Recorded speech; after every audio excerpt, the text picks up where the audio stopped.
Assalamualaikum warahmatullahi wabarakatuh. Perkenalkan, nama saya Eva Rusdana Dewi dengan NIM E07219009.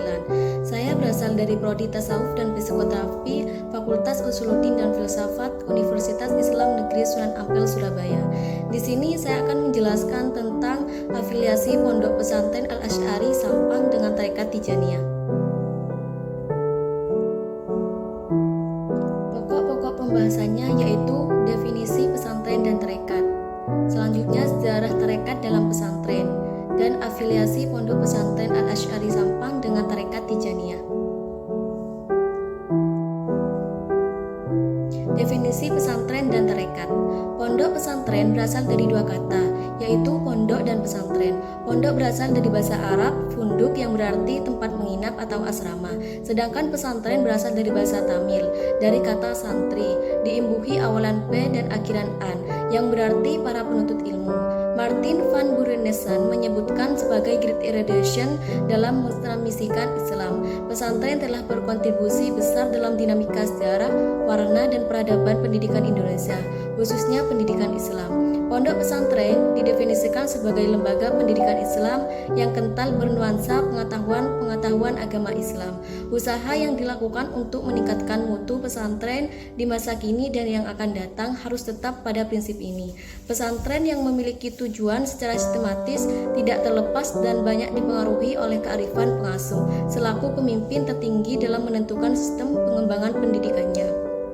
Keberadaan seorang kiai oleh karena itu dalam tugas dan fungsinya dituntut untuk memiliki kebijaksanaan dan wawasan, terampil dalam ilmu-ilmu agama, mampu menanamkan sikap dan pandangan serta wajib menjadi suri teladan sebagai pemimpin yang baik. Sedangkan kata tarekat berasal dari bahasa Arab al-Turk, jamaknya al-Turuk, yang merupakan isim mustarak, yang secara etimologi berarti jalan, tempat, atau metode. Menurut Abdul Halim Mahmud, tarekat itu berasal dari kata al-tariqat, yakni jalan yang mengutamakan perjuangan, menghapus sifat-sifat yang tercela, memutuskan segala hubungan duniawi serta maju dengan kemauan yang besar pada Allah. Dari definisi yang diberikan Abdul Halim tersebut lebih cenderung menekankan pada tujuan kehidupan ukhrawi dengan mengindahkan kehidupan dunia. Jadi dapat dipahami bahwa tarekat adalah suatu cara atau jalan untuk metode tertentu dalam ibadah yang dilakukan oleh seorang sufi dan diikuti oleh para muridnya dengan tujuan bisa berada sedekat mungkin dengan Allah Subhanahu wa taala. Selanjutnya, sejarah tarekat dalam pesantren. Pondok pesantren menurut Syaitonini berdasarkan sejarah akar berdirinya di Indonesia ditemukan versi yang berbeda, yaitu versi pertama ada yang berpendapat yang menyebutkan bahwa pondok pesantren berakar pada tradisi Islam sendiri, yaitu tradisi tarekat.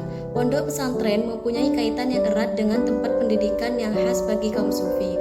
Pendapat tersebut berdasarkan fakta bahwa penyiaran Islam di Indonesia pada awalnya lebih banyak dikenal dengan bentuk kegiatan tarekat. Hal ini ditandai dengan terbentuknya kelompok organisasi tarekat yang melaksanakan amalan-amalan zikir dan wirid tertentu. Versi kedua, pondok pesantren berawal dari ajaran Hindu dan merupakan tempat bermukim para cantrik. Sejarah awal pondok pesantren yang kita kenal pada mulanya merupakan pengambil alihan dari sistem pondok pesantren yang diadakan orang-orang Hindu di Nusantara. Hal ini didasarkan pada fakta bahwa jauh sebelumnya datangnya Islam ke Indonesia, lembaga pondok pesantren sudah ada di negeri ini. Wali Songo juga menjadi salah satu cikal bakal pesantren yang ada di Nusantara ini. Sejak kemunculannya, pesantren telah berafiliasi dengan tarekat karena para wali Songo menjadikan tarekat sebagai salah satu alat untuk menyebarkan agama Islam. Wali Songo selain figur dai juga merupakan seorang mursyid atau guru tarekat tertentu. Wali Songo merupakan tokoh penyebar agama Islam di Jawa abad ke-15 sampai 16 yang telah berhasil memperkenalkan Islam kepada masyarakat tanpa harus ada pertumpahan darah. Wali Songo terdiri dari Sunan Maulana Malik Ibrahim, Sunan Ampel, Sunan Giri, Sunan Derajat, Sunan Bonang, Sunan Kalijaga, Sunan Kudus, Sunan Muria, dan Sunan Gunung Jati. Sunan Maulana Malik Ibrahim berdakwah di Gresik dipandang sebagai spiritual father Wali Songo yang menurut masyarakat Jawa adalah gurunya guru tradisi pesantren di tanah Jawa. Keberhasilan Maulana Malik Ibrahim menarik masyarakat lokal yang luas untuk masuk Islam membuatnya haruslah mempunyai tempat dakwah dan pembelajaran. Karena orang masuk Islam tidak hanya bersandar, namun juga menjalankan sholat dan rukun Islam lainnya, yang mengharuskan mereka untuk terus belajar mengenai agama Islam. Untuk itu haruslah ada tempat yang teduh, nyaman, dan aman untuk belajar agama Islam sekaligus sebagai markas dakwah. Sehingga terbentuklah cikal bakal pesantren, sehingga banyak pesantren yang terafiliasi dengan tarekat seperti Pondok Pesantren Sulia Raya, yaitu Tarekat Qadariyah Waknasabandia, Pondok Pesantren Al-Amin dengan Tarekat Tijaniyah, Pondok Pesantren Al-Asy'ari Sampang dengan Tarekat Tijaniyah, dan tentunya masih banyak pondok yang lain-lain. Pembahasan selanjutnya yaitu tentang afiliasi Pondok Pesantren Al-Asy'ari Sampang dengan Tarekat Tijaniyah. Pondok Al-Asy'ari adalah salah satu pondok pesantren yang ada di Kabupaten Sampang, Madura. Pengasuh Pondok Pesantren Al-Asy'ari adalah Kiai Muhammad Zainul Arifin Bakri. Adapun dalam pondok ini belajar mengajarnya menggunakan kurikulum yang berlaku ditambah dengan ilmu agama. Selain pendidikan agama yang menjadi corak utama, Pondok Pesantren Salaf ini telah mengkombinasi antara pendidikan agama dengan pendidikan modern dalam menyongsong kemajuan teknologi. Pondok pesantren ini berafiliasi dengan salah satu tarekat Tijaniyah karena pada saat itu Kiai Zainul Arifin tertarik kepada tarekat Tijaniyah. Kiai Zainul merasa senang dan tentunya ingin menjadi kekasih Rasulullah SAW. Kiai Zainul masuk dalam tarekat ini melalui Kiai Fauzan Adiman, lalu diangkat menjadi muqaddam oleh Syekh Faruddin pada tahun 1992. Namun Kiai Zainul tidak memaksakan kepada muridnya untuk mengikuti tarekat Tijaniyah ini. Beliau mengatakan yang ikut tarekat Tijaniyah ini kebanyakan hanya santri yang sudah dewasa atau sudah cukup umur. Menurut beliau, dengan mengikuti tarekat Tijaniyah, para santrinya bisa beristiqomah dalam melakukan zikir. Karena jika tidak mengikuti dalam salah satu tarekat, maka manusia itu hanya seadanya untuk melakukan zikir. Adapun ajaran yang dilakukan dalam pondok pesantren ini tentunya sama dengan pondok pesantren yang lain, dengan berlandasan Al-Quran dan hadis. Contohnya melakukan istighfar, la ilaha illallah, zikir, sholawat, dan lain-lain. Adapun selain itu, ajaran yang dilakukan dalam pondok pesantren ini juga melakukan ajaran yang ada di dalam tarekat Tijaniyah. Dalam tarekat Tijaniyah ini mempunyai 3 amalan zikir yang harus dilakukan secara istiqomah, yakni zikir lazim, zikir wadifah, dan zikir hailalah. Zikir lazim. Zikir ini dilakukan 1 hari 2 kali pada saat pagi hari dan juga sore hari. Adapun pembacaannya yaitu istighfar, zikir, dan sholawat dengan masing-masing 100 kali. Dalam zikir ini para santri melakukan sendiri-sendiri tanpa dibimbing oleh Kiai Zainul, dan juga dilakukan oleh para santri yang sudah mengikuti saja. Dan selanjutnya zikir wadifah. Zikir ini dilakukan hanya 1 kali dalam sehari semalam. Adapun dalam zikir ini kegiatannya lebih menekankan kepada pembacaan sholawat. Dalam zikir wadifah ini mempunyai 2 macam sholawat yang tidak ada dalam zikir lazimah. Macam-macam sholawat dalam zikir ini adalah sholawat Al-Fatih dan sholawat Jaubarat Al-Kamal.